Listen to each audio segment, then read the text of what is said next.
Oh hey, welcome to the Story Lab. This week we're talking about kindness while we take a look at something amazing that Jesus told his followers. I wonder if Jesus ever used a backpack.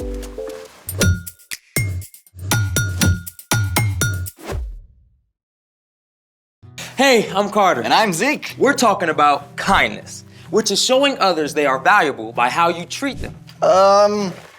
Are you sure you're ready for our hike? Working on it. I just, haven't done much hiking. Understandable, but not to worry. What have you packed so far? Just Dwight. Hey, he's my buddy.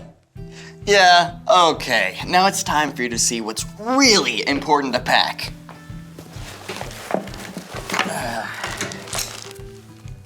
Like this guy? Oh, that's Hubert. Nice to meet you, Huey. Hubert, and he was taking a nap. Okay, what do I need to pack for this? Oh, I'm so glad you asked. The most important thing to take on the trail is, drum roll please, water! It's super important to stay hydrated while you're hiking. Now for number 2, rain poncho. Ah, 'cause you need water in you, but not on you. Good one. Oh, and number 3, an extra jacket or sweater.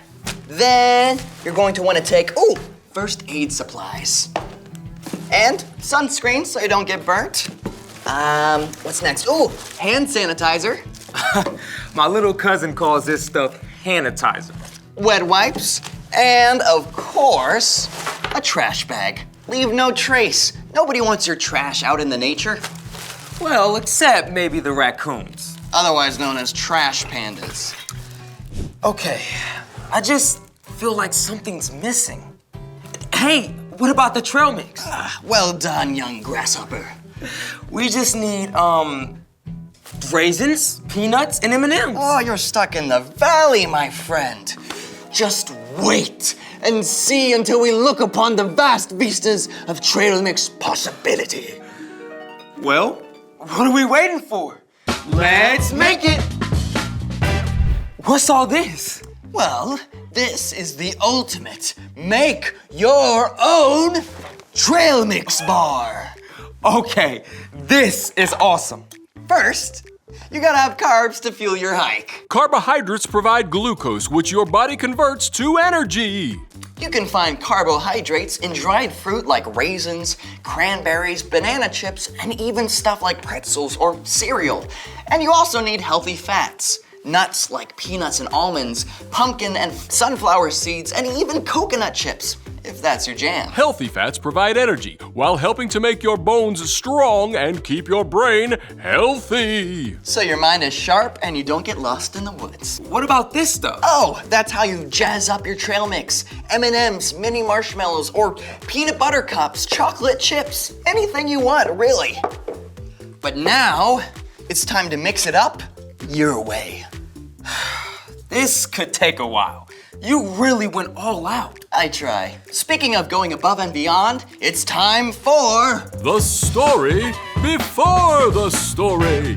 Today, we're in the book of Matthew. Matthew is one of the 4 books called the Gospels. These books tell stories from the life of Jesus. Matthew was written down by one of Jesus' followers, a tax collector whose life was turned upside down by his friendship with Jesus. When Jesus was about 30 years old, he began to travel from town to town, teaching and healing. Everywhere Jesus went, big crowds gathered. Many sick people were desperate to be made well, and Jesus healed them. But Jesus also cared about people's hearts and minds. So he showed them what it looks like to love God and love others. Which is where our story starts. Take it away. Hey everyone, I'm Brian. Big crowds showed up wherever Jesus went. So one day he took his followers up to a mountainside where there was plenty of room. And as Jesus sat down and began to teach, more and more people gathered. Blessed are those who are spiritually needy. The kingdom of heaven belongs to them. Change can only happen when we realize that we need help. Jesus went on to offer that help by explaining what it truly looks like to treat others with God's love. And it's not just about following rules. Here's one of the things Jesus said. Suppose someone forces you to go 1 mile. Go 2 miles with them. Wait, what? Rewind. Suppose someone forces you to go 1 mile. Go 2 miles with them. Okay, there's a lot here to unpack from our hiking packs. First of all, this someone is not your parents making you walk an extra mile on a family hike. The someone Jesus meant was a Roman soldier. Forward march! Now, at that time, Roman soldiers were sent to all corners of the empire, including Judea. They marched on foot, carting up to 60 pounds of armor and weapons, plus food, cooking supplies, and even tent materials. That's a crushing amount of weight, especially if you're not trained to carry it. Here's the thing, though. By Roman law, soldiers were allowed to choose any random person along the road and force that person to carry their gear for a whole mile. You there. Who? Me? Yes, you. Take my pack on the double. If you were picked, you had to do it. If you refused, you could be severely punished. Okay, I got it. You had to go 1 mile with the soldier. But after that, you were done. No one could make you carry that weight an extra step. Whew! Now, because of this, Jesus' followers must have been shocked when he told them to go 2 miles? Wait, the Romans are enemies, and we're supposed to be nice to them? I thought Jesus was supposed to save us from the Romans. Going an extra mile sounds like being weak and giving in, letting the Romans win. But in truth, it was an incredible way for God's people to stand up. See, a Roman soldier could take 1 mile, but a Jewish person could choose to give a 2nd mile. It was an act of power and trust in God. That's a mile. Nah, I got this for another one. Years later, the Apostle Paul wrote, "Don't let evil overcome you. Overcome evil by doing good." When you do more than is required, even when it's not fair, you show that the other person does not have the power to control you. And you can show God's love to those around you as well. Now let's take one more look at our verse. Suppose someone forces you to go 1 mile. Go 2 miles with them. So, keep your eyes open for opportunities to go above and beyond, okay? Because when you choose to be kinder than you have to be, others can see God at work in your life. The end.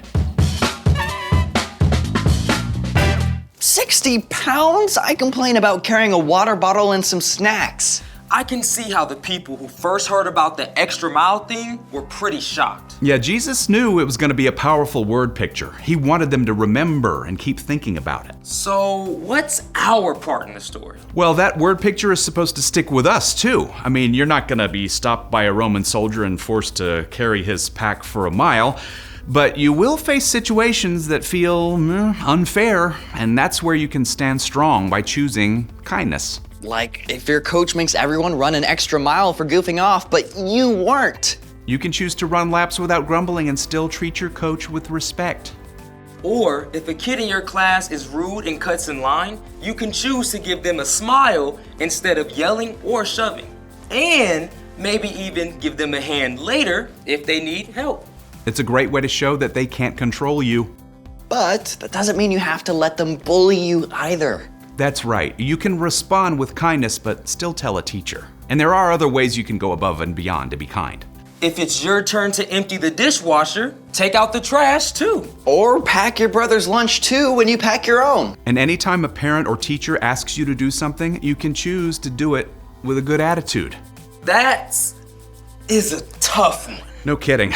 But you can always ask for God's help to show kindness in tough or frustrating situations. Well, thanks for going above and beyond to hang out with us. It's my pleasure.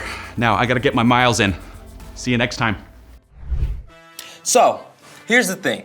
Be kinder than you have to be. Well, would you kindly show me your trail mix creation? I'll do you even better. Have some. Thank you. Oh, really good. I think I need a translator. Thanks for joining us in the Story Lab. See you next time. I'm gonna do more. You want some? I'm good.